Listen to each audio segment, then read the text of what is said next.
Hi all, welcome to Bhavana's vlogs. ఈరోజు సున్నుండలు ఎలా చేయాలో చూద్దాము. సున్నుండలకి ఈ గ్లాస్తో నేను 1 కప్పు ఉద్దు దాల్ వేసుకున్నాను, అంటే ఉద్దిపప్పు తీసుకున్నాను. దాన్ని దోరగా వేయించుకోవాలి, సిమ్లో పెట్టుకొని అది బాగా వేయించుకోవాలి. సో ఇది కొద్దిగా వేగినాక ఈ గ్లాస్లోనే 1/4 గ్లాస్ కంటే ఇంకా తక్కువ కొన్ని బియ్యం తీసుకుంటాము. బియ్యం వేసుకొని వేయించుకోవాలి.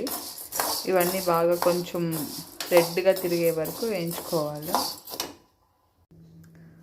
సో ఇలాగా కొంచెం కలర్ తిరిగేంత వరకు బాగా వేయించుకొని ఆఫ్ చేసుకోవాలి.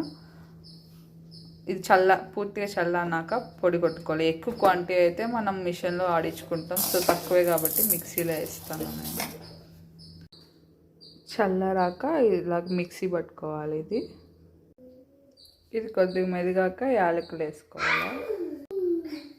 సో ఈ విధంగా కొద్దిగా గరుగ్గా ఉండేటట్టు కొట్టుకోవాలా. ఇదంతా ఒక ప్లేట్లోకి తీసుకోవాలి. మనం దేంట్లో అయితే కలుపుకుంటామో ఆ ప్లేట్లోకి తీసుకోండి. సో నేను దీంట్లోకి తీసుకుంటున్నాను. సో నేను 1 గ్లాస్ ఉద్దిపప్పు తీసుకున్నా కాబట్టి 1/2 గ్లాస్ షుగర్ వేసుకుంటున్నా.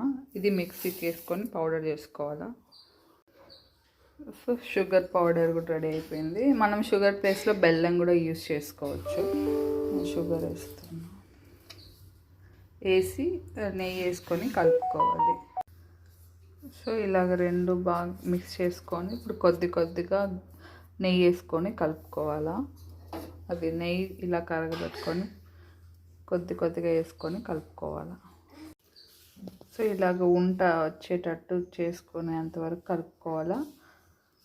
ఇది కలుపుకున్నాక ఉంటలు చేసుకోవాలి. అలాగా ఉంటలు చేసుకొని డ్రై ఫ్రూట్స్ మనకు నచ్చినవి పెట్టుకోవచ్చు. అంతే అండి, సున్నుండ రెడీ. ఇది కాసేపు ఆరినాక మన బాక్స్లోకి పెట్టుకోవచ్చు. చాలా బాగుంటుంది, హెల్త్కి కూడా చాలా బెనిఫిట్స్. కమ్మనైనా సున్నుండ ready. Please subscribe my channel for more videos. Thank you.